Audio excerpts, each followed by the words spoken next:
16 دسمبر 1946، یہ جو 16 اگست 1946، یہ 16 اگست 1946 جو ہے، 1 سال پہلے بالکل پاکستان سے.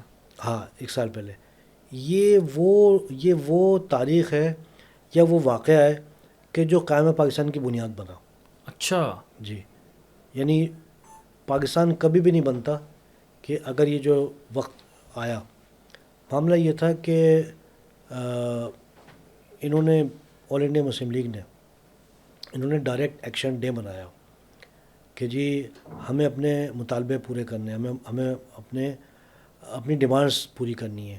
ڈیمانڈ سے بات کیا تھا، انہوں نے کہا کہ مطلب یہ ہے کہ ہمیں ہمارے مطالبے پورے کرے جائیں.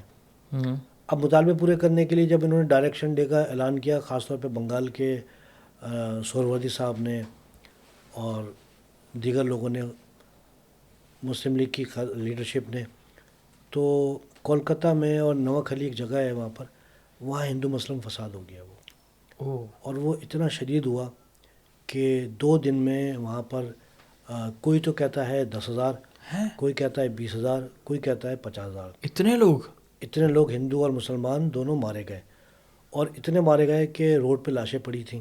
اس کی تصاویر اگر آپ دیکھیں، پکچرز دیکھیں، تو بہت زوردار جو ہے کلیش ہوا. ایک دوسرے پہ دونوں پارٹیوں نے حملے کیے، ہندوؤں نے بھی مسلمانوں نے بھی.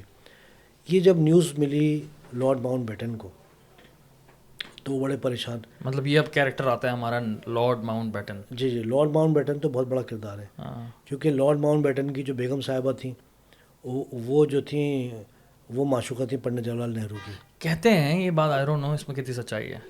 دیکھیں نا، اتنی کتابوں میں ریفرنس ہے، اتنا لکھا ہے، اور کبھی کسی برٹش رائٹر نے اس کو ڈینائی بھی نہیں کیا. ورنہ کوئی بھی برٹش رائٹر لکھتا ہے نا کہ بھائی یہ فیک اور یہ، تو کوئی اس پہ سوال مطلب سائلنٹ ہوتے ہیں لوگ. اینی وے، خیر یہ بھی ٹاپک نہیں ہے یہ. تو یہ جو ہنگامے ہوئے تو یہ ہنگامے بڑھے. جب یہ ہنگامے وہاں پر ہو رہے تھے تو اس کے ساتھ ہی لاہور میں ہنگامے شروع ہو گئے اور پنڈی میں ہنگامے ہوئے. یہاں سے مسلمانوں کا رد عمل شروع ہو گیا. جی کیونکہ یہ نیوز یہاں پر آئی تھا. خیر یہاں پہ جو پولیس اور فوج تھی اس نے کنٹرول کرنے کی کوشش کی. جب گاندھی جی وہاں پر گئے ہیں فسادات کی جگہ پہ، تو وہ دھاڑے مار کے رونے لگے، لاشیں دیکھ کے، چیزیں دیکھ کے.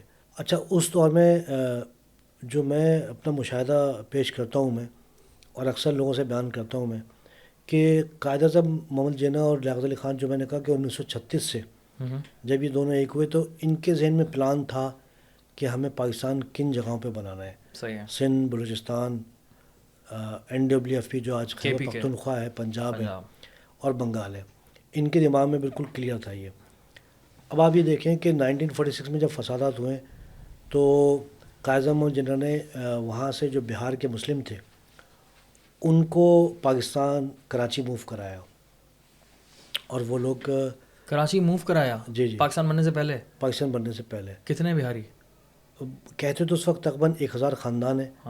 تو اور ان کے لیے جو بہار کالونی ہے جو لیاری میں، تو بہار کالونی انہی کے نام پہ تھی. 1946 میں آباد ہوئی تھی وہ، اور برٹش سرکار نے قائم کی تھی. میرے کہنے کا مقصد یہ ہے کہ اس وقت جو گورنر تھا وہ برٹش تھے وہ، اور اٹس مین کہ جو برٹش گورنر اور برٹش لوگ تھے وہ بھی اس چیز کو ذہنی طور پہ تسلیم کر چکے تھے کہ جی مائیگریشن ہوگی. اور ظاہر بات ہے وہ ایک چیز ایکسیپٹ کر رہے تھے، کیونکہ کہا یہ جا سکتا ہے کہ پہلی ہجرت تھی بہاریوں کی جو کراچی آئے ہیں، مسلمان بہاریوں کی پہلی ہجرت تھی.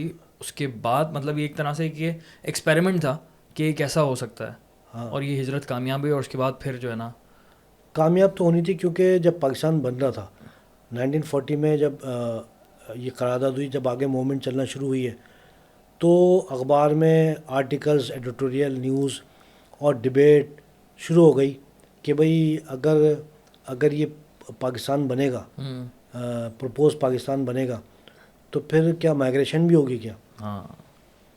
تو مائیگریشن کا ذہن میں سب کے تھا، کیونکہ آپ یہ کہہ رہے ہیں کہ جی پاکستان ہندوستان کے 10 کروڑ مسلمانوں کے لیے، یعنی جب کبھی بھی، یعنی ایک نوٹ کرنے کی بات ہے بالکل اہم، وہ یہ کہ ہندوستان کے میں بیٹھ کے قائد اعظم نے جب کبھی بات کی تو یہ کہا کہ all India Muslim League 10 crore Hindustan کے مسلمانوں کی جماعت. یعنی کبھی یہ نہیں کہا قائد اعظم نے کہ آل انڈیا مسلم لیگ نئے بننے والے جو پاکستان ہے ان کی جماعت ہے.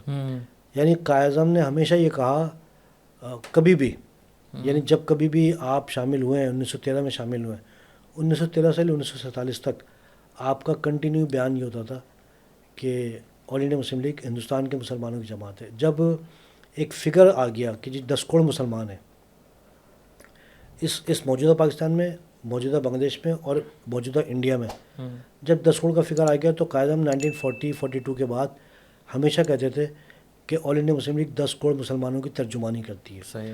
جب 10 کروڑ مسلمانوں کی ترجمانی کرتی ہے تو اور وہی لوگ بنا بھی رہے ہیں وہ، یعنی پوری لیڈرشپ میجورٹی وہیں کی ہے، تو ظاہر بات ہے وہاں سے مائگریشن تو ہونی ہے. لیکن اتنی خونی مائگریشن ہونی ہے ایک بہت بڑا ٹاپک ہے. اس پہ بھی ایک الگ بات ہو سکتی ہے. یہ بہت لمبا ٹاپک ہے. یہ بہت بڑا ٹاپک ہے. تو بہرحال یہ کہ مسلمانوں کی جو ہجرت تھی آفیشلی وہ 1946 میں بہار کالونی کراچی میں ہو گئی تھی وہ. اور یہ رد عمل شروع ہو گیا تھا. یہ پھر یہ فسادات شروع ہوئے وہاں سے اس کے بعد تو کنٹینیو شروع ہو گئے. اچھا کنٹینیو چل رہے تھے. جی. لارڈ ماؤنٹ بیٹن کا ایک سیکرٹری تھا ایلن کیمبل جانسن، اور اس کی بڑی مشہور کتاب ہے، یعنی ہر شخص اس کی کوٹ کرتا ہے کتاب ایلن کیمبل جانسن کی. وہ پوری جو ہے نا دن لکھتا ہے وہ. اچھا. ایک دن کی وہ کارروائی لکھتا ہے وہ، اور وہ پورا بتاتا ہے کہ اب کیا ہوا اور تب کیا ہوا اور یہ کیا ہوا وہ پورا. تو وہ یہ بتاتا ہے کہ جی جب یہ نوکھلی میں 46 میں جب ہوئے تو لارڈ ماؤنٹ بیٹن کو بڑی فکر تھی کہ اب آگے ہندوستان کیسے چلے گا.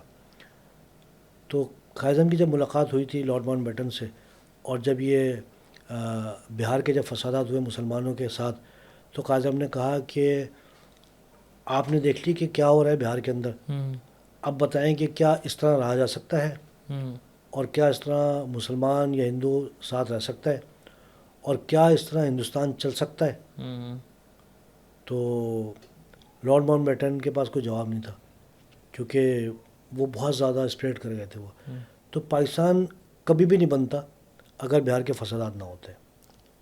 یہ ممکن ہی نہیں تھا یہ. اچھا. ہاں ہو سکتا ہے 10 سال بعد بنتا، 20 سال بعد بنتا، کیونکہ ایک تحریک تو چل رہی تھی نا. تحریک تو چل رہی تھی.